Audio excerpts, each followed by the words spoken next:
ਸਤਿ ਸ਼੍ਰੀ ਅਕਾਲ। ਲੋਕਰਾਣਾ ਚੈਨਲ ਪੰਜਾਬੀ ਦੇ ਪ੍ਰੋਗਰਾਮ ਸਿੱਧੇ ਸਵਾਲ ਦੇ ਵਿੱਚ ਸਾਰੇ ਦਰਸ਼ਕਾਂ ਨੂੰ ਜੀ ਆਇਆਂ। ਮੈਂ ਗੁਰਜਿੰਦਰ ਸਿੰਘ ਪੰਗੂ ਤੇ ਮੇਰੇ ਨਾਲ ਸਿਆਸੀ ਮਾਹਿਰ ਪ੍ਰੋਫੈਸਰ ਰਣ ਸਿੰਘ ਧਾਲੀਵਾਲ ਸਾਹਿਬ, ਜੀ ਆਇਆਂ।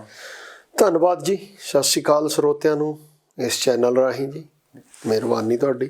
ਦਰਸ਼ਕੋ, ਗੱਲ ਹੋਊਗੀ ਪੰਜਾਬ ਦੀ ਰਾਜਨੀਤੀ ਦੀ। ਅੱਜ ਦਸ਼ਾ ਤੇ ਦਿਸ਼ਾ ਪੰਜਾਬ ਦੀ ਸਿਆਸੀ ਕੀ ਬਣੀ ਹੋਈ ਹੈ, ਕਿਹੜੀ ਪਾਰਟੀ ਕਿੱਥੇ ਕੁ ਸਟੈਂਡ ਕਰਦੀ ਹੈ। ਪਿਛਲੇ ਦਿਨਾਂ ਦੇ ਵਿੱਚ ਸਾਡੇ ਪ੍ਰੋਗਰਾਮ ਧਾਲੀਵਾਲ ਸਾਹਿਬ ਨਾਲ ਰਿਹਾ ਸੀ, ਉਹ ਵੀ ਸੀ, ਉਸ ਦੇ ਵੀ ਵਿਸ਼ਾ ਆਹੀ ਸੀ। ਪਰ ਅੱਜ ਥੋੜ੍ਹਾ ਜਿਹਾ ਅਲੱਗ ਹੋਊਗਾ, ਕਿਉਂਕਿ ਉਸ ਦਿਨ ਤੋਂ ਬਾਅਦ ਅੱਜ ਤੱਕ ਕਾਫੀ ਕੈਂਡੀਡੇਟ ਹੋਰ ਆ ਚੁੱਕੇ ਨੇ ਪੋਲੀਟੀਕਲ ਲਾਈਨ ਦੇ ਵਿੱਚ। ਬੀਜੇਪੀ ਨੇ ਆਪਣੇ ਕੈਂਡੀਡੇਟ ਉਤਾਰਤੇ ਤੇ ਦੂਜਾ ਯੂਪੀ ਦੀ ਪੋਲਿਟਿਕਸ ਤੇ ਵੀ ਗੱਲਬਾਤ ਕਰਾਂਗੇ। ਕਿਸਾਨੀ ਅੰਦੋਲਨ ਦੇ ਦੌਰਾਨ ਬੀਜੇਪੀ ਨੂੰ ਖਦਸ਼ੇ ਸੀ ਕਿ ਯੂਪੀ ਦੇ ਵਿੱਚ ਸਾਡਾ ਨੁਕਸਾਨ ਹੋਊਗਾ। ਹੁਣ ਇਹ ਗੱਲ ਕਹੀ ਜਾ ਰਹੀ ਹੈ ਕਿ ਭਾਵੇਂ ਬੀਜੇਪੀ ਸਰਕਾਰ ਨੇ 3 ਖੇਤੀ ਕਾਨੂੰਨ ਤਾਂ ਵਾਪਸ ਲੈ ਲਏ, ਸਪਾ ਤੇ ਬੀਜੇਪੀ ਦੀ ਯੂਪੀ ਦੇ ਵਿੱਚ ਤਗੜੀ ਟੱਕਰ ਹੈ। ਨੁਕਸਾਨ ਉੱਥੇ ਖੇਤੀ ਕਾਨੂੰਨਾਂ ਕਰਕੇ ਹੋ ਸਕਦਾ ਬੀਜੇਪੀ ਨੂੰ ਵੀ। ਉਸ ਉੱਤੇ ਵੀ ਗੱਲਬਾਤ ਕਰਾਂਗੇ। ਧਾਲੀਵਾਲ ਸਾਹਿਬ, ਸਭ ਤੋਂ ਪਹਿਲਾਂ ਪੰਜਾਬ ਦੀ ਸਿਆਸਤ ਗਰਮਾਈ ਹੋਈ ਹੈ। ਬਿਲਕੁਲ ਜੀ, ਪੰਜਾਬ ਦੀ ਸਿਆਸਤ ਗਰਮਾਈ ਹੋਈ ਹੈ। ਸਿਆਸੀ ਮਾਹੌਲ ਬਹੁਤ ਹੀ ਜ਼ੋਰਾਂ 'ਤੇ ਹੈ।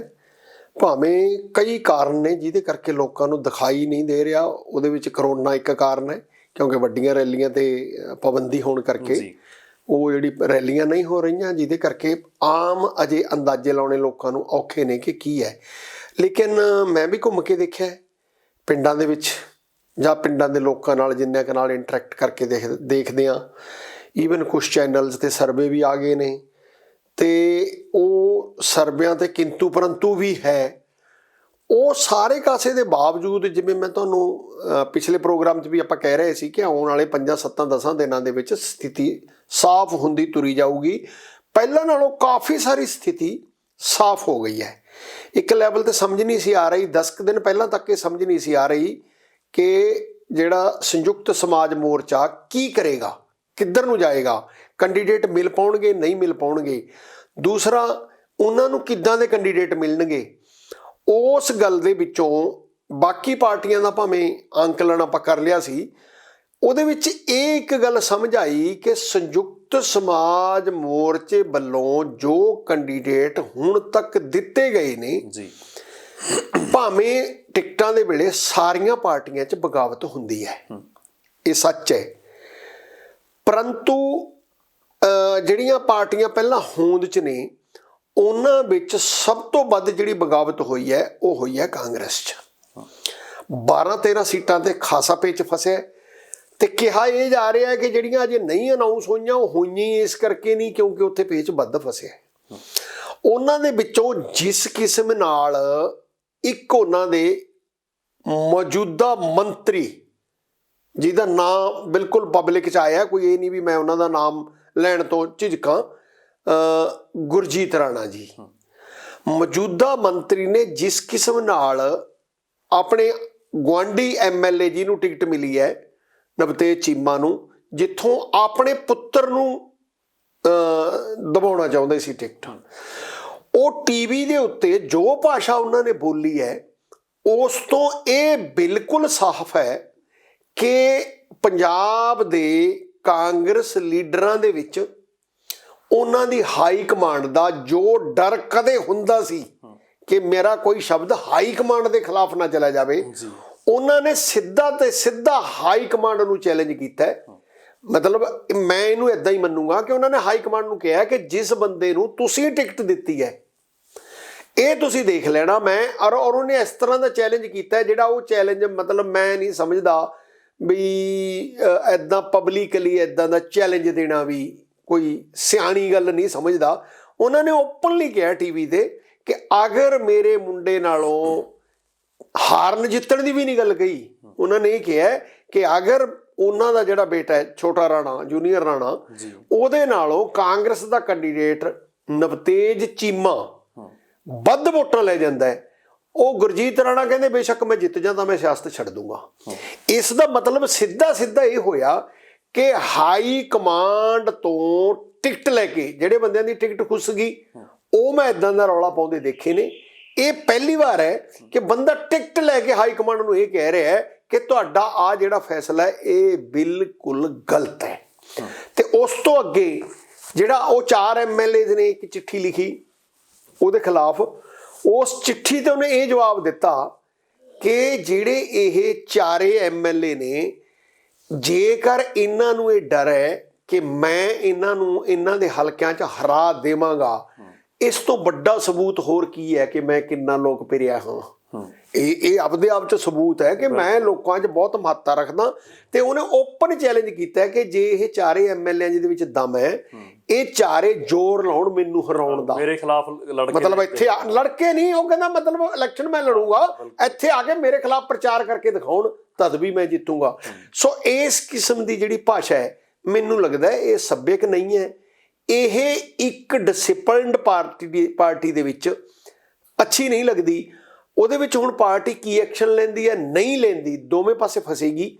ਜੇ ਐਕਸ਼ਨ ਨਹੀਂ ਲੈਂਦੀ ਤਦ ਵੀ ਇਹ ਸਾਫ਼ ਹੋ ਗਿਆ ਕਿ ਪਾਰਟੀ ਦੀ ਜਿਹੜੀ ਅਨੁਸ਼ਾਸਨਾਤਮਕ ਗ੍ਰਿਪ ਹੈ, ਪਕੜ ਹੈ, ਉਹ ਹੈ ਨਹੀਂ, ਪਾਰਟੀ ਤੇ ਢਿੱਲੀ ਹੈ। ਤੇ ਜੇਕਰ ਉਹ ਐਕਸ਼ਨ ਲੈਂਦੀ ਹੈ ਤਦ ਵੀ ਪਾਰਟੀ ਦੀ ਬਹੁਤ ਬਦਨਾਮੀ ਹੋਣੀ ਹੈ ਤੇ ਇਹਦਾ ਚੋਣਾਂ ਤੇ ਅਸਰ ਪੈਣਾ ਹੈ। ਸੋ ਇਹ ਗੱਲ ਮੈਂ ਕਹੂੰਗਾ ਕਿ ਇਸ ਗੱਲ ਦੇ ਵਿੱਚ ਪਾਰਟੀ ਨੂੰ ਦੋ ਧਾਰੀ ਤਲਵਾਰ ਤੇ ਚੱਲਣਾ ਪਏਗਾ। ਇੱਧਰ ਵੀ ਮਾਰ ਪਏਗੀ, ਇੱਧਰ ਵੀ ਮਾਰ ਪਏਗੀ। ਇਸ ਤੋਂ ਅੱਗੇ ਜੇ ਆਪਾਂ ਆਈਏ ਦੂਜੀ ਪਾਰਟੀ ਜਿਹੜੀ ਆਮ ਆਦਮੀ ਪਾਰਟੀ, ਉਹਦੇ ਉੱਤੇ ਵੀ ਟਿਕਟਾਂ 'ਚ ਬਹੁਤ ਕਿੰਤੂ ਪਰੰਤੂ ਹੋਇਆ। ਉਹਨਾਂ ਕੋਲ ਵੀ ਇਹੋ ਜਿਹੇ ਕਈ ਕੈਂਡੀਡੇਟ ਨੇ, ਜਿਹੜੀ ਗੱਲ ਉਹ ਪਹਿਲਾਂ ਪਿਛਲੀ ਇਲੈਕਸ਼ਨ 'ਚ ਕਰਦੇ ਸੀ ਕਿ ਇਹ ਵੱਖਰੀ ਕਿਸਮ ਦੀ ਪਾਰਟੀ ਹੈ, ਉਹਦੇ ਵਿੱਚ ਵੀ ਪੈਰਾਸ਼ੂਟ ਰਾਹੀਂ ਕਹਿੰਦੇ ਹੁੰਦੇ ਸੀ, ਜਿਹੜਾ ਇੱਕ ਸ਼ਬਦ ਬਣਿਆ ਸੀ ਕਿ ਪੈਰਾਸ਼ੂਟ ਰਾਹੀਂ ਉਤਰਦੇ ਨੇ। ਮਤਲਬ ਐਦਾਂ ਹੋਇਆ, ਕਈ ਸਾਰੇ ਕੈਂਡੀਡੇਟ ਨੇ ਜਿਨ੍ਹਾਂ ਨੇ ਇੱਕ ਦਿਨ ਪਹਿਲਾਂ ਪਾਰਟੀ ਜੁਆਇਨ ਕੀਤੀ ਤੇ ਦੂਜੇ ਦਿਨ ਉਹਨਾਂ ਨੂੰ ਟਿਕਟ ਮਿਲ ਗਈ। ਸੋ ਇਸ ਤਰ੍ਹਾਂ ਦੀ ਆਲੋਚਨਾ ਉਹਨਾਂ ਦੇ, ਅੱਛਾ ਉਹਦੇ ਵਿੱਚ ਜਿਹੜੇ ਬੰਦਿਆਂ ਦੀ ਟਿਕਟ ਨਹੀਂ ਮਿਲਦੀ ਉਹ ਦੋਸ਼ ਲਾਉਂਦੇ ਨੇ ਕਿ ਪੈਸੇ ਲਏ ਗਏ ਨੇ, ਉਹਨਾਂ ਦੀਆਂ ਕੋਈ ਵੀਡੀਓਜ਼ ਵੀ ਆਈਆਂ ਨੇ। ਮੈਂ ਨਹੀਂ ਕਹਿੰਦਾ ਪੈਸੇ ਲਏ ਗਏ ਨੇ ਜਾਂ ਨਹੀਂ ਲਏ ਗਏ, ਪਰੰਤੂ ਇਹ ਜ਼ਰੂਰ ਹੈ ਕਿ ਕੈਂਡੀਡੇਟ ਡਿਸਾਈਡ ਕਰਨ ਦੇ ਵਿੱਚ ਕਿੰਤੂ ਪਰੰਤੂ ਹੋਇਆ। ਉਸ ਤੋਂ ਅੱਗੇ ਅਕਾਲੀ ਦਲ ਦੀਆਂ ਟਿਕਟਾਂ ਅਨਾਉਂਸ ਕਰੀਆਂ ਨੂੰ ਚਿਰ ਹੋ ਗਿਆ। ਉਹਦੇ ਵਿੱਚ ਰਿਲੇਟਿਵਲੀ ਉਸ ਤਰ੍ਹਾਂ ਦੀ ਬਗਾਵਤ ਜਿੱਦਾਂ ਦੀ ਇਹ ਦੋਨੇ ਪਾਰਟੀਆਂ 'ਚ ਦਿਖਦੀ ਹੈ, ਉਹਨਾਂ 'ਚ ਨਹੀਂ ਹੈ। ਅਗਲੀ ਗੱਲ ਜੇ ਆਪਾਂ ਕਰੀਏ, ਸੰਯੁਕਤ ਸਮਾਜ ਮੋਰਚੇ ਦਾ ਲੱਗ ਰਿਹਾ ਸੀ ਕਿ ਇਹ ਕਹੇ ਜਿਹੇ ਕੈਂਡੀਡੇਟ ਦੇਣਗੇ। ਉਹਦੇ ਵਿੱਚ ਡਾਕਟਰ ਸੁਭੈਮਾਨ ਸਿੰਘ, ਜਿਨ੍ਹਾਂ ਨੂੰ ਇੱਕ ਇਮਾਨਦਾਰ ਡਾਕਟਰ ਮੰਨਿਆ ਜਾਂਦਾ, ਅਮਰੀਕਾ ਤੋਂ ਛੱਡ ਕੇ ਇੱਥੇ ਉਹਨਾਂ ਨੇ ਕੰਮ ਕੀਤਾ, ਹਰਮਨ ਪਿਆਰੇ ਵੀ ਨੇ, ਨੋ ਡਾਊਟ ਉਹਨਾਂ ਨੇ ਕੰਮ ਵੀ ਬਹੁਤ ਕੀਤਾ ਹੈ। ਉਹਨਾਂ ਦੀ ਜਿਹੜੀ ਨਾਰਾਜ਼ਗੀ ਹੈ ਉਹ ਵੀ ਦਿਖਾਈ ਦਿੱਤੀ ਹੈ। ਔਰ ਇਹਦੇ ਇਸ ਤਰ੍ਹਾਂ ਦੇ ਦੋਸ਼ ਵੀ ਲੱਗੇ ਨੇ ਕਿ ਸੰਯੁਕਤ ਸਮਾਜ ਮੋਰਚੇ ਨੇ ਵੀ ਉਹਨਾਂ ਵਿਅਕਤੀਆਂ ਨੂੰ ਜਿਨ੍ਹਾਂ ਨੇ ਇੱਕ ਦਿਨ ਪਹਿਲਾਂ ਜੁਆਇਨ ਕੀਤਾ, ਦੂਜੇ ਦਿਨ ਉਹਨਾਂ ਨੂੰ ਟਿਕਟ ਮਿਲ ਗਈ। ਜਾਣੀ ਕਿ ਜੇ ਮੈਂ ਕਹਾਂ ਕਿ ਉਹਨਾਂ ਨੇ ਕਿਤੇ ਇਹ ਅੰਕਲਨ ਨਹੀਂ ਹੋਇਆ, ਇਹ ਮੁਲਾਂਕਣ ਨਹੀਂ ਹੋਇਆ ਕਿ ਇਹਨਾਂ ਦਾ ਮੋਰਚੇ ਦੇ ਵਿੱਚ ਕੀ ਰੋਲ ਸੀ। ਜਾਂ ਆਪਾਂ ਉਹ ਬੰਦਿਆਂ ਨੂੰ ਸਿੱਧੇ ਲੋਕ ਇੱਦਾਂ ਨਹੀਂ ਸਮਝਦੇ ਕਿ ਇਹ ਬੰਦੇ ਲੋਕ ਸੰਘਰਸ਼ 'ਚੋਂ ਆਏ ਨੇ। ਸੰਘਰਸ਼ ਉਹਨਾਂ ਨੇ ਲੜਿਆ ਹੋਏਗਾ, ਕਿਸੇ ਇੱਕ ਪਾਰਟੀ ਲਈ ਲੜਿਆ ਹੋਏਗਾ, ਜਿਹੜੀਆਂ ਪਾਰਟੀਆਂ ਦੇ ਉਹ ਵਰਕਰ ਸੀ, ਜਿਹੜੀਆਂ ਪਾਰਟੀਆਂ 'ਚ ਉਹਨਾਂ ਨੇ ਕੰਮ ਕੀਤਾ। ਇਹ ਨਹੀਂ ਮੈਂ ਕਹਿੰਦਾ ਕਿ ਉਹ ਪਾਰਟੀਆਂ ਵੀ ਲੋਕਾਂ ਲਈ ਲੜਦੀਆਂ ਨੇ, ਪਰ ਜਿਹੜਾ ਲੋਕ ਸੰਘਰਸ਼ ਦਾ ਕਲੇਮ ਮੁਦਈ ਮੋਰਚਾ ਕਹਾਉਂਦਾ ਹੈ, ਉਸ ਤਰ੍ਹਾਂ ਦਾ ਸੰਘਰਸ਼ ਉਹਨਾਂ ਲੋਕਾਂ ਦੇ ਨਹੀਂ ਹੈਗਾ। ਇਸ ਤਰ੍ਹਾਂ ਦੇ ਇੱਕ ਤੋਂ ਵੱਧ ਕਈ ਕੈਂਡੀਡੇਟ ਆਏ ਨੇ ਤੇ ਉਹਨਾਂ ਤੇ ਵੀ ਇਹ ਦੋਸ਼ ਲੱਗਿਆ ਕਿ ਕੁਝ ਕੈਂਡੀਡੇਟ ਉਹਨਾਂ ਦੇ ਜਿਹੜੇ ਨੇ ਕ੍ਰਿਮੀਨਲ ਬੈਕਗ੍ਰਾਉਂਡ ਵਾਲੇ ਵੀ ਨੇ।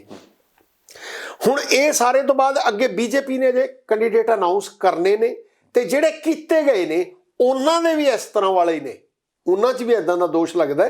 ਕੁਝ ਕੈਂਡੀਡੇਟ ਉਹਨਾਂ ਦੇ ਪੁਰਾਣੇ ਨੇ, ਪਰ ਨਵੇਂ ਕੈਂਡੀਡੇਟਾਂ 'ਚ ਉਹਨਾਂ ਦੀ ਵੀ ਦਿੱਕਤ ਆ ਰਹੀ ਹੈ ਕਿ ਉਹ ਇਹ ਪਾਰਟੀ 'ਚ ਕਦੋਂ ਆਏ ਤੇ ਕਿਹੜੇ ਵੇਲੇ ਟਿਕਟ ਲੈ ਗਏ। ਪਰੰਤੂ ਉਹਨਾਂ ਦੇ ਇਸ ਕਰਕੇ ਕਿੰਤੂ ਪਰੰਤੂ ਨਹੀਂ ਹੁੰਦਾ, ਬੀਜੇਪੀ ਹਾਲੇ ਕਿਤੇ ਰੇਸ 'ਚ ਨਹੀਂ। ਤੇ ਹੁਣ ਜੇ ਆਪਾਂ ਇਹਨੂੰ ਇਹ ਕਹੀਏ ਕਿ ਇੱਥੇ ਤੱਕ ਜਿਹੜੀ ਥੋੜੀ ਜਿਹੀ ਸਥਿਤੀ ਸਾਫ਼ ਹੋਈ ਹੈ, ਹੋਰ ਹੋ ਜਾਏਗੀ 5-4 ਦਿਨਾਂ 'ਚ। ਇਹ ਸਥਿਤੀ ਦੇ ਵਿੱਚ ਇਹ ਸਾਫ਼ ਹੋ ਗਿਆ ਕਿ ਮੁੱਢਲੇ ਰੂਪ 'ਚ ਜਿਹੜੀਆਂ 3 ਪਾਰਟੀਆਂ ਨੇ, ਉਹ 'ਚ ਕਾਂਗਰਸ, ਬੀਜੇਪੀ, ਆਪ, ਇਹ ਫਸਵੀਂ ਟੱਕਰ 'ਚ ਨੇ। ਇਹ ਨਹੀਂ ਮੈਂ ਕਹਿੰਦਾ ਕਿ ਭਾਵੇਂ ਸਰਵੇ ਵਾਲਿਆਂ ਨੇ ਦਿਖਾਇਆ ਹੈ ਕਿ ਆਪ ਦਾ ਕੁਛ ਬਾਕੀਆਂ ਦੇ ਉੱਪਰ ਐਜ ਹੈ, ਅਕਾਲੀ ਦਲ ਨੂੰ ਕੁਛ ਸਰਵੇ ਨੇ ਥੱਲੇ ਦਿਖਾਇਆ, ਕੁਛ ਨੇ ਮੁਕਾਬਲੇ 'ਚ ਦਿਖਾਇਆ, ਪਰ ਇੱਕ ਗੱਲ ਹੈ ਕਿ ਇਹ ਤਿੰਨੇ ਪਾਰਟੀਆਂ ਇਹ ਮੁਕਾਬਲੇ 'ਚ ਨੇ। ਇਹਦਾ ਕਾਰਨ ਸਿੱਧਾ ਮੈਂ ਇਹ ਕਹੂੰਗਾ, ਕਾਂਗਰਸ ਕੋਲ ਇੱਕ ਕਾਡਰ ਵੋਟ ਹੈ, ਅਕਾਲੀ ਦਲ ਕੋਲ ਇੱਕ ਕਾਡਰ ਵੋਟ ਹੈ। ਉਹ ਕਾਡਰ ਵੋਟ ਦੀ ਇੰਨੀ ਕੁ ਸੰਖਿਆ ਹੈਗੀ, ਪਹਿਲਾਂ ਨਾਲੋਂ ਉਹਨਾਂ ਦੀ ਪਰਸੈਂਟੇਜ ਬਿਨਾਂ ਸ਼ੱਕ ਘਟੂਗੀ। ਪਰ ਆਮ ਆਦਮੀ ਪਾਰਟੀ ਨੂੰ ਜਿੰਨੀ ਵੋਟ ਪਈ ਸੀ ਉਸ ਦੀ ਸੰਖਿਆ ਵੱਧ ਸਕਦੀ ਹੈ, ਪਰਸੈਂਟੇਜ ਸੰਖਿਆ ਤੋਂ ਭਾਵ ਕਿ ਉਹਨਾਂ ਦੀ ਪਰਸੈਂਟੇਜ ਵੱਧ ਸਕਦੀ ਹੈ, ਪਰੰਤੂ ਉਹ ਇੰਨੀ ਵਧੀ ਹੋਈ ਦਿਖਾਈ ਨਹੀਂ ਦੇ ਰਹੀ ਕਿ ਉਹ ਇੱਕਦਮ ਮੈਜੋਰਿਟੀ ਬਣਾ ਜੇ। ਉਹਦਾ ਮੇਜਰ ਰੀਜ਼ਨ ਆਪਾਂ ਪਹਿਲਾਂ ਵੀ ਕਹਿ ਚੁੱਕੇ ਹਾਂ, ਮੇਜਰ ਰੀਜ਼ਨ ਇਹ ਹੈ ਕਿ ਜਿਸ ਕਿਸਮ ਦਾ ਦਬਦਬਾ ਆਮ ਆਦਮੀ ਪਾਰਟੀ ਦਾ ਮਾਲਵੇ 'ਚ ਹੈ, ਉਹ ਜਿਹੜੀਆਂ 50 ਤੋਂ ਵੱਧ ਸੀਟਾਂ ਨੇ ਦੁਆਬੇ ਤੇ ਮਾਝੇ ਦੀਆਂ, ਉਸ ਕਿਸਮ ਦਾ ਸ਼ੇਰ ਉਹਨੂੰ ਉੱਥੇ ਮਿਲਦਾ ਦਿਖਾਈ ਨਹੀਂ ਦਿੰਦਾ। ਉੱਥੇ ਜਿਹੜੀ ਟੱਕਰ ਹੈ ਉਹ ਕਾਂਗਰਸ ਤੇ ਅਕਾਲੀ ਦਲ ਦੇ ਵਿੱਚ ਹੈ। ਇਸੇ ਕਰਕੇ ਅਕਾਲੀ ਦਲ ਦਾ ਲੱਗ ਰਿਹਾ ਹੈ ਕਿ ਜੇ ਉਹ 50 ਸੀਟਾਂ ਚੋਂ ਅਕਾਲੀ ਦਲ ਮੰਨ ਕੇ ਚੱਲੀਏ ਆਪਾਂ, ਜੇ ਟੱਕਰ ਹੈ, ਜੇ ਉਹ 40% ਸੀਟਾਂ ਮੰਨ ਲਓ 20 ਸੀਟਾਂ ਵੀ ਕੱਢ ਜਾਂਦਾ ਹੈ ਤਾਂ ਮਾਲਵੇ ਚੋਂ ਲੈ ਕੇ ਆਪੇ ਟੱਕਰ 'ਚ ਆ ਗਿਆ। ਬਿਲਕੁਲ, ਇਹਦਾ ਮਤਲਬ ਇਹ ਹੋਇਆ ਕਿ ਇਹ ਤਿੰਨੇ ਪਾਰਟੀਆਂ ਚੋਂ ਜੇ ਇਹ ਪਾਰਟੀਆਂ 30+ 'ਚ ਚਲੀਆਂ ਜਾਣ ਤਾਂ ਇਹ ਟੱਕਰ 'ਚ ਨੇ, ਔਰ ਇਸ ਕਿਸਮ ਨਾਲ ਅਕਾਲੀ ਦਲ ਹੁਣ ਦਿਖਾਈ ਦੇ ਰਿਹਾ ਹੈ ਕਿ ਟੱਕਰ 'ਚ ਹੈ। ਇਹ ਆਉਣ ਵਾਲਾ ਸਮਾਂ ਸਾਫ਼ ਕਰੇਗਾ ਕਿ ਊਠ ਕਿਸ ਘਰ ਬੈਠਦਾ ਹੈ। ਤੇ ਬਹੁਤ ਵੱਡੀ ਗੱਲ ਇਹ ਹੈ ਕਿ ਜਿਹੜਾ ਸੰਯੁਕਤ ਸਮਾਜ ਮੋਰਚਾ ਹੈ ਉਹ ਹਾਲ ਦੀ ਘੜੀ ਇਹ ਨਹੀਂ ਦਿਖਾਈ ਦੇ ਰਿਹਾ ਕਿ ਉਹ ਮੈਜੋਰਿਟੀ 'ਚ ਜਾਏਗਾ ਜਿਵੇਂ ਲੋਕਾਂ ਨੂੰ ਲੱਗਦਾ ਸੀ। ਹਾਲੇ ਇਹ ਲੱਗਦਾ ਕਿ ਉਹ ਹੋਂਦ 'ਚ ਹੈ, ਪਰ ਐਦਾਂ ਨਹੀਂ ਦਿਖਾਈ ਦੇ ਰਿਹਾ ਕਿ ਉਹ ਕਿਉਂਕਿ ਹਜੇ ਉਹ ਹੋਂਦ 'ਚ ਵੀ ਨਹੀਂ ਆਇਆ ਪੂਰੀ ਤਰ੍ਹਾਂ, ਹਾਲੇ ਉਹਦੀ ਰਜਿਸਟ੍ਰੇਸ਼ਨ ਵੀ ਨਹੀਂ ਹੋਈ, ਹਾਲੇ ਉਹਨੂੰ ਚੋਣ ਨਿਸ਼ਾਨ ਵੀ ਨਹੀਂ ਮਿਲਿਆ, ਜਦੋਂ ਕਿ ਝੜੂਨੀ ਨੂੰ ਚੋਣ ਨਿਸ਼ਾਨ ਮਿਲ ਗਿਆ ਹੈ ਉਹਨਾਂ ਦੇ ਇੱਕ ਗਰੁੱਪ ਨੂੰ, ਪਰ ਹਾਲੇ ਇੱਧਰਲੇ ਮੋਰਚੇ ਨੂੰ ਕੁਝ ਨਹੀਂ ਮਿਲਿਆ। ਇਹਦੇ ਕਰਕੇ ਹਾਲੇ ਉਹਨਾਂ ਦੇ ਕੈਂਡੀਡੇਟ ਵੀ ਸਾਫ਼ ਨਹੀਂ ਹੋਏ ਕਿ ਕੌਣ ਕੌਣ ਨੇ, ਉਹਨਾਂ ਦੀ ਆਲੋਚਨਾ ਵੀ ਪੂਰੀ ਤਰ੍ਹਾਂ ਨਹੀਂ ਹੋਈ। ਸੋ ਇਸ ਕਰਕੇ ਉਹ ਜਿਹੜਾ ਪਾਸਾ ਅਜੇ ਪੂਰੀ ਤਰ੍ਹਾਂ ਸਾਫ਼ ਨਹੀਂ ਹੋਇਆ, ਜਿਹਦੇ ਕਰਕੇ ਅੰਦਾਜ਼ਾ ਲਾਉਣਾ ਔਖਾ ਹੈ। ਕਿਉਂਕਿ ਜੇਕਰ ਸੰਯੁਕਤ ਮੋਰਚਾ, ਜਿਹੜਾ ਸੰਯੁਕਤ ਸਮਾਜ ਮੋਰਚਾ, ਜੇ ਉਹ ਜ਼ੋਰ ਫੜਦਾ ਹੈ ਤਾਂ ਉਹ ਸਭ ਤੋਂ ਵੱਧ ਨੁਕਸਾਨ ਕਰਦਾ ਲੱਗਦਾ ਹੈ ਆਮ ਆਦਮੀ ਪਾਰਟੀ ਦਾ, ਦੂਜੇ ਨੰਬਰ ਤੇ ਨੁਕਸਾਨ ਕਰਦਾ ਲੱਗਦਾ ਹੈ ਅਕਾਲੀ ਦਲ ਦਾ। ਜੇ ਇਹ ਸਿਚੁਏਸ਼ਨ ਵਾਪਰਦੀ ਹੈ ਤਾਂ ਇਸ ਦਾ ਫਾਇਦਾ ਕਾਂਗਰਸ ਨੂੰ ਮਿਲ ਸਕਦਾ ਹੈ, ਪਰ ਇਹਦਾ ਅਰਥ ਇੱਕਦਮ ਇਹ ਨਹੀਂ ਹੈ ਕਿ ਕਾਂਗਰਸ ਕਲੀਅਰ ਮੈਜੋਰਿਟੀ ਲੈ ਕੇ ਜਾਊਗੀ, ਫੇਰ ਵੀ ਸ਼ਾਇਦ ਮੈਜੋਰਿਟੀ ਦੇ ਨੇੜੇ ਲੱਗ ਸਕਦੀ ਹੈ। ਇਸ ਤੋਂ ਬਿਨਾਂ ਜਿਹੜਾ ਬੀਜੇਪੀ ਦਾ ਹੈ, ਬੀਜੇਪੀ ਦਾ ਧਰਾਤਲ ਤੇ ਜਾਂ ਅਮਰਿੰਦਰ ਸਿੰਘ ਵਾਲੀ ਪਾਰਟੀ ਦਾ ਧਰਾਤਲ ਤੇ ਅਜੇ ਕੁਝ ਨਹੀਂ ਦਿਖਾਈ ਦੇ ਰਿਹਾ। ਹੋ ਸਕਦਾ ਉਹਨਾਂ ਦੇ ਵੱਡੇ ਲੀਡਰ ਕੋਈ ਇੱਕੜ ਦੁੱਕੜ ਜਿੱਤ ਜਾਣ, ਪਰ ਸਰਫੇਸ ਤੇ ਨਾ ਧਰਾਤਲ ਤੇ ਕਿਤੇ ਦਿਖਾਈ ਨਹੀਂ ਦੇ ਰਿਹਾ ਕਿ ਉਹ ਪਾਰਟੀ 10 12 15 ਸੀਟਾਂ ਲਿਜਾਣ ਦੇ ਯੋਗ ਹੈ। ਇੱਦਾਂ ਦੀ ਮਤਲਬ ਕਹਿਣਾ ਔਖਾ ਹੈ। ਇਹ ਦੇਖੋ ਕੰਪੀਟੀਸ਼ਨ 'ਚ ਕਿਸੇ ਨੂੰ ਆਪਾਂ ਇਹ ਵੀ ਨਹੀਂ ਕਹਿ ਸਕਦੇ ਕਿ ਉਹਦੀ 0 ਸੀਟ ਆਏਗੀ, ਕਿਉਂਕਿ ਸਾਡੇ ਕੋਲ ਕੋਈ ਪ੍ਰਮਾਣ ਨਹੀਂ ਇੱਦਾਂ ਦੇ, ਪਹਿਲਾਂ ਕਹਿਣਾ ਬੜਾ ਮੁਸ਼ਕਿਲ ਹੈ। ਪਰੰਤੂ ਲੋਕ ਲਹਿਰ ਨੂੰ ਦੇਖਦੇ, ਲੋਕਾਂ ਦੀਆਂ ਗੱਲਾਂ ਨੂੰ ਦੇਖਦੇ, ਲੋਕਾਂ ਦੇ ਮੂਡ ਨੂੰ ਭਾਂਪਦੇ, ਈਵਨ ਸਰਵਿਆਂ ਨੂੰ ਵੀ ਜੇ ਲਈਏ ਤਾਂ ਬੀਜੇਪੀ ਦਾ ਕਿਤੇ ਕੋਈ ਸਟੈਂਡ ਨਹੀਂ। ਸੋ ਇਹ ਅੱਜ ਦੀ ਘੜੀ ਬਿਲਕੁਲ ਦਿਖਾ ਰਿਹਾ ਹੈ ਕਿ ਬੀਜੇਪੀ 5ਵੇਂ ਨੰਬਰ ਦੀ ਪਾਰਟੀ ਹੈ। ਜੇਕਰ ਬੀਜੇਪੀ ਤੇ ਉਹਦਾ ਅਲਾਇੰਸ ਵਾਕਈ 5ਵੇਂ ਨੰਬਰ ਤੇ ਰਿਹਾ, ਫਿਰ ਮੈਂ ਤੁਹਾਨੂੰ ਕਹਿਣਾ ਇਹ ਗੱਲ ਕਿ ਇਸ ਦਾ ਫਾਇਦਾ ਕਾਂਗਰਸ ਨੂੰ ਜਾਏਗਾ। ਜਿਹੜਾ ਬੀਜੇਪੀ ਦਾ ਇੱਕ ਖਾਸ ਫਿਰਕੇ ਦਾ ਵੋਟ ਹੈ, ਮੈਨੂੰ ਇਹ ਹੈ ਕਿ ਜੇਕਰ ਬੀਜੇਪੀ ਜਿੱਤ ਦੇ ਨੇੜੇ ਤੇੜੇ ਬਿਲਕੁਲ ਦਿਖਾਈ ਨਹੀਂ ਦਿੰਦੀ ਤਾਂ ਉਸ ਫਿਰਕੇ ਦਾ ਵੋਟ ਹੈ, ਉਹ ਚੇਤਨ ਫਿਰਕਾ ਹੈ, ਉਹ ਵਪਾਰੀ ਫਿਰਕਾ ਹੈ, ਉਹ ਇੱਕਦਮ ਉਧਰ ਪਲਟ ਜੂਗਾ ਜਿੱਧਰ ਉਹਨੂੰ ਲੱਗਦਾ ਹੈ ਕਿ ਇੱਥੋਂ ਕੋਈ ਫਾਇਦਾ ਮਿਲੂਗਾ, ਔਰ ਉਹ ਕਾਂਗਰਸ ਹੋ ਸਕਦੀ ਹੈ, ਉਹ ਆਮ ਆਦਮੀ ਪਾਰਟੀ ਵੀ ਹੋ ਸਕਦੀ ਹੈ। ਪਰੰਤੂ ਮੈਨੂੰ ਉਹ ਫਿਰਕਾ ਜਿਹੜਾ ਉਹ ਕਿਸਾਨਾਂ ਤੇ ਅਕਾਲੀ ਦਲ ਵੱਲ ਮੁੜਦਾ ਨਹੀਂ ਲੱਗਦਾ ਹਾਲ ਦੀ ਅੱਜ ਦੀ ਘੜੀ, ਉਹ ਫਿਰਕੇ ਦੀ ਇਹ ਗੱਲ ਹੈ। ਸੋ ਇਸ ਕਰਕੇ ਆਪਾਂ ਇਹ ਕਹੀਏ ਕਿ ਮੁੱਖ ਰੂਪ 'ਚ 3 ਪਾਰਟੀਆਂ ਦਾ ਮੁਕਾਬਲਾ ਸਾਫ਼ ਦਿਖਾਈ ਦੇ ਰਿਹਾ ਹੈ ਤੇ ਇੱਕ ਪਾਰਟੀ ਦਾ ਸੰਯੁਕਤ ਸਮਾਜ ਮੋਰਚੇ ਦਾ ਨਤਾਰਾ ਹੋਣਾ ਅਜੇ ਬਾਕੀ ਹੈ। ਤੇ ਇਹ ਲੱਗ ਰਿਹਾ ਹੈ ਕਿ ਬੀਜੇਪੀ ਕਿਤੇ ਰੇਸ 'ਚ ਦਿਖਾਈ ਦੇ ਰਹੀ। ਪੰਜਾਬ ਦੇ ਅੱਜ ਦੇ ਹਾਲਾਤ ਇਹ ਤੇ ਧਾਲੀਵਾਲ ਸਾਹਿਬ, ਯੂਪੀ ਦੇ ਵਿੱਚ, ਉੱਤਰ ਪ੍ਰਦੇਸ਼ ਦੇ ਵਿੱਚ ਬੀਜੇਪੀ ਦੀ ਹਾਲਤ ਕੀ ਹੈ? ਉੱਤਰ ਪ੍ਰਦੇਸ਼ ਦੇ ਵਿੱਚ ਬੀਜੇਪੀ ਨੂੰ ਜਿਸ ਗੱਲ ਦਾ ਅਨੁਮਾਨ ਸੀਗਾ, ਔਰ ਹੋਣਾ ਵੀ ਚਾਹੀਦਾ ਹੈ, ਉਹਨਾਂ ਨੂੰ ਇਹ ਸੀਗਾ ਕਿ ਅਸੀਂ 304 ਸੀਟਾਂ ਆਪਦੇ ਬਲਬੂਤੇ ਤੇ, ਇਸ ਤੋਂ ਬਿਨਾਂ ਕੁਝ ਸੀਟਾਂ ਉਹਨਾਂ ਦੇ ਅਲਾਇੰਸ, ਆਪਣਾ ਦਲ, ਨਿਸ਼ਾਦ ਪਾਰਟੀ, ਕੋਈ ਇੱਦਾਂ ਦੇ ਦਲ ਸੀ ਜਿਹੜੇ ਉਹਨਾਂ ਨਾਲ ਰਲੇ ਹੋਏ ਸੀ, ਜਿੱਚੋਂ ਆਪਾਂ ਕਹੀਏ ਕਿ ਉਹ 320 ਤੋਂ ਉੱਪਰ ਟੱਪੇ ਹੋਏ ਸੀ, ਮਤਲਬ 60+ ਸੀਟਾਂ ਸੀ ਸਮਾਜਵਾਦੀ ਪਾਰਟੀ ਕੋਲੇ ਤੇ ਕਾਂਗਰਸ ਕੋਲ ਸਿਰਫ 7, 10 ਦੇ ਨੇੜੇ ਤੇੜੇ ਬੀਐਸਪੀ ਕੋਲੇ ਇਹੋ ਜਿਹਾ ਕੁਛ ਸੀ। ਸੋ ਇਸ ਕਰਕੇ ਮਤਲਬ ਬਾਕੀ ਸਾਰੀਆਂ ਪਾਰਟੀਆਂ ਰਲਾ ਕੇ ਵੀ 100 ਤੇ ਨਹੀਂ ਸੀਗੀਆਂ, ਤਿੰਨੇ ਹੀ।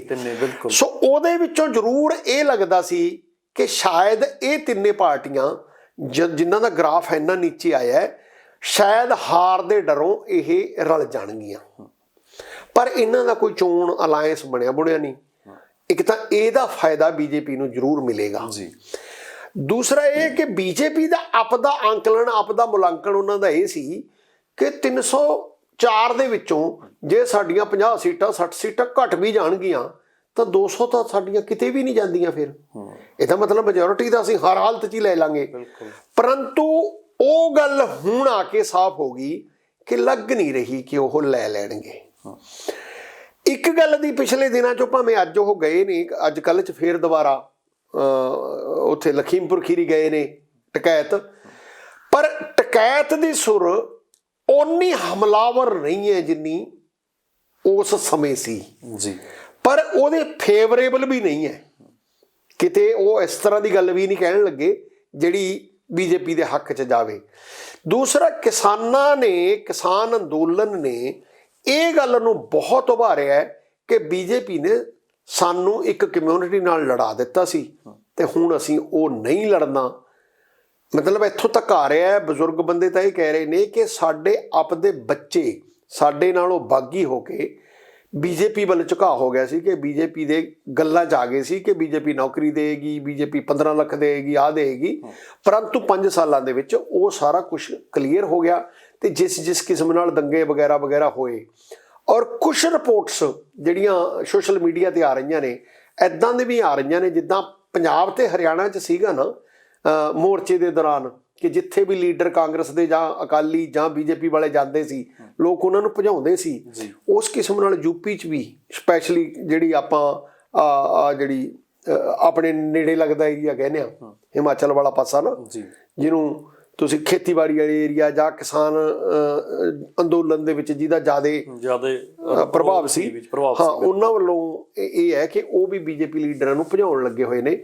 ਸੋ ਉਹਦੇ ਵਿੱਚੋਂ ਕੁੱਲ ਮਿਲਾ ਕੇ ਦਿਖਾਈ ਇਹ ਦੇ ਰਿਹਾ ਕਿ ਬੀਜੇਪੀ ਤੇ ਸਪਾ ਬਿਲਕੁਲ ਫਸਵੀਂ ਟੱਕਰ 'ਚ ਨੇ। ਦੋਨਾਂ ਦੇ ਵਿੱਚੋਂ ਹਾਲ ਦੀ ਘੜੀ ਇਹ ਕਹਿਣਾ ਕਿ ਕੋਈ ਮੈਜੋਰਿਟੀ ਲੈ ਜਾਏਗਾ ਇਹ ਔਖਾ ਕੰਮ ਹੈ। ਪਰੰਤੂ ਇਹਦੇ ਨਾਲ ਹੀ ਚੈਲੰਜ ਇਹ ਹੈ ਕਿ ਜੇਕਰ ਇਹ ਪਾਰਟੀ ਹੈ ਜਿਹੜੀ ਜਿਵੇਂ ਬੀਜੇਪੀ ਆਪਾਂ ਕਹੀਏ, ਉਹ 200 180 190 ਸੀਟਾਂ ਜੇ ਲੈ ਜਾਂਦੀ ਹੈ ਤੇ ਸਪਾ ਪੂਰੀ ਮੈਜੋਰਿਟੀ ਨਹੀਂ ਲੈ ਕੇ ਜਾਂਦੀ ਤਾਂ ਤੋੜ ਭੰਨ 'ਚ ਲੋਕਾਂ ਨੂੰ ਇਹ ਲੱਗਦਾ ਵੀ ਇਹ ਤੋੜ ਭੰਨ 'ਚ, ਕਿਉਂਕਿ ਇਹਨਾਂ ਦੇ ਹੱਥ 'ਚ ਤਾਕਤ ਹੈ, ਇਹ ਤੋੜ ਭੰਨ ਕਰਕੇ ਸਰਕਾਰ ਬਣਾ ਜਾਣਗੇ। ਅਦਰਵਾਈਜ਼ ਹਾਲ ਦੀ ਘੜੀ ਇਹ ਲੱਗ ਰਿਹਾ ਹੈ ਕਿ ਬੀਜੇਪੀ ਆਪਦੇ ਬਲਬੂਤੇ ਤੇ ਇਸ ਵਾਰ ਪੂਰਨ ਮੈਜੋਰਿਟੀ ਸ਼ਾਇਦ ਨਹੀਂ ਲੈ ਕੇ ਜਾਏਗੀ। ਇਸ ਤਰ੍ਹਾਂ ਦਾ ਅੰਕਲਨ ਲੱਗ ਰਿਹਾ ਹੈ ਜੀ। ਬਿਲਕੁਲ। ਧਾਲੀਵਾਲ ਸਾਹਿਬ ਬਹੁਤ ਬਹੁਤ ਸ਼ੁਕਰੀਆ। ਧੰਨਵਾਦ ਜੀ। ਦੋਸਤੋ, ਸਾਡੇ ਨਾਲ ਜੁੜੇ ਹੋਏ ਸੀ ਪ੍ਰੋਫੈਸਰ ਰਣ ਸਿੰਘ ਧਾਲੀਵਾਲ। ਧਾਲੀਵਾਲ ਸਾਹਿਬ ਨੇ ਪੰਜਾਬ ਦੀ ਸਿਆਸਤ ਤੋਂ ਲੈ ਕੇ ਯੂਪੀ ਦੇ ਵਿੱਚ ਭਾਰਤੀ ਜਨਤਾ ਪਾਰਟੀ ਦੀ ਪੋਲੀਟੀਕਲ ਸਥਿਤੀ ਕੀ ਹੈ ਸਾਰੀ ਬਾਖੂਬੀ ਬਿਆਨ ਕੀਤੀ, ਕਿਉਂਕਿ ਚੋਣਾਂ ਹੁਣ ਸਿਰ ਤੇ ਨੇ 5 ਸੂਬਿਆਂ ਦੇ ਵਿੱਚ। ਦਿਨ ਬ ਦਿਨ ਹੁਣ ਜੋ ਸਮੀਕਰਨ ਨੇ ਰਾਜਨੀਤਿਕ ਲਗਾਤਾਰ ਚੇਂਜ ਹੋ ਰਹੇ ਨੇ ਤੇ ਅਸੀਂ ਲਗਾਤਾਰ ਆਪਣੇ ਚੈਨਲ ਜਿਹੜੀ ਤੁਹਾਡੇ ਨਾਲ ਸਭ ਉਹ ਸਾਂਝਾ ਕਰ ਰਹੇ ਹਾਂ। ਹੋਰ ਵੀ ਸਾਡੇ ਕੋਲ ਜੋ ਜਾਣਕਾਰੀ ਹੋਊਗੀ ਅਸੀਂ ਲਗਾਤਾਰ ਤੁਹਾਡੇ ਨਾਲ ਸਾਂਝੀ ਕਰਦੇ ਰਹਾਂਗੇ। ਤੁਸੀਂ ਜੁੜੇ ਰਹੋ ਤੁਹਾਡੇ ਆਪਣੇ ਚੈਨਲ ਲੋਕ ਰਣ ਚੈਨਲ ਪੰਜਾਬੀ ਤੇ। ਧੰਨਵਾਦ।